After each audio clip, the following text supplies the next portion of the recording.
negotiations between Israel, Jordan and the Palestinians.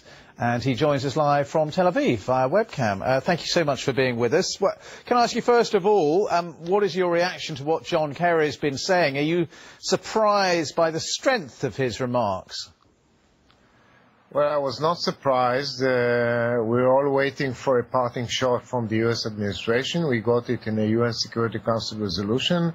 And now with the Kerry speech, it's part of the Obama administration's legacy. We know how they feel about the issue. I would say that it was a bit late in the day to lay out parameters. We negotiated these parameters 2 years ago. I was part of these negotiations. And the question is how does it matter really when this administration is about to part and a new administration is about to settle in with a totally different policy?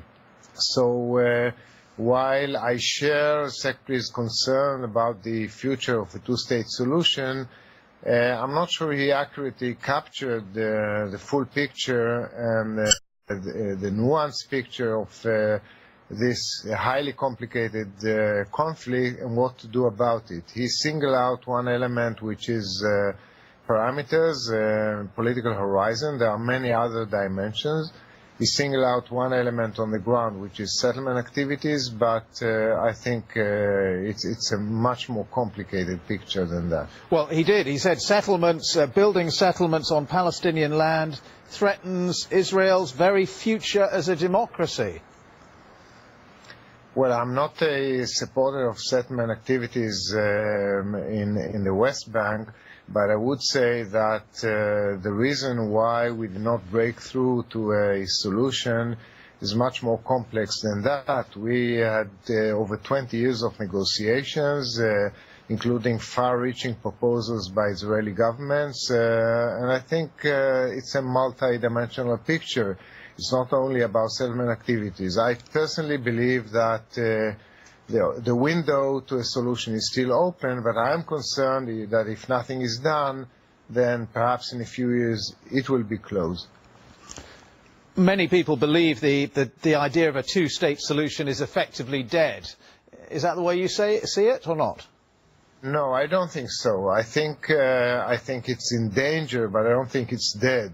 If you take what's happening on the ground, it is still possible. It's becoming increasingly difficult. It's also becoming more difficult in the sense that more people on both sides despair in a two-state solution. If you follow opinion polls in both Israel and the Palestinian Authority, you will see there's still a solid majority favoring a two-state solution, but as Kerry said, it's theoretical in the sense that they don't see how you achieve it. So the more there's stalemate and the more there's no progress towards peace, the more people will despair in that solution and the more difficult it will become. And that is certainly a concern for me as someone who believes in a two-state solution and spent over 2 decades of his life negotiating peace with the Palestinians. What do you expect of Donald Trump when he comes into the White House? Because he's been tweeting that Israel should stand strong, stay strong, and effectively just wait for him to come into the White House.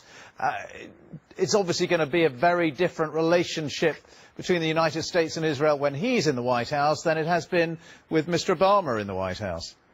Well, Trump's policy is a big unknown. We all speculate about it. I assume that basically his policies will be closer to Israel, and I assume he will not surprise Israel with initiatives. And if Israel comes out with a reasonable initiative, he will support it. But I'm not sure how high a priority the Israeli-Palestinian conflict will be on his agenda. I'm not sure how much political capital he will be willing to invest in it. And I'm not sure what exactly will be his policies. It's one thing to make a certain general statement. It's another when you are president and you have to design policies. So, yes, people in the far right in Israel are very hopeful that Obama will provide an umbrella for some policies of annexation. I would be very careful about predicting what his exact policies will be. We'll just have to wait and see. We will indeed. All right. Well, thank you very much for being with us. That's Brigadier General Michael Herzog, former Chief of Staff to the Israeli Defence Minister. Thank you. Thank you.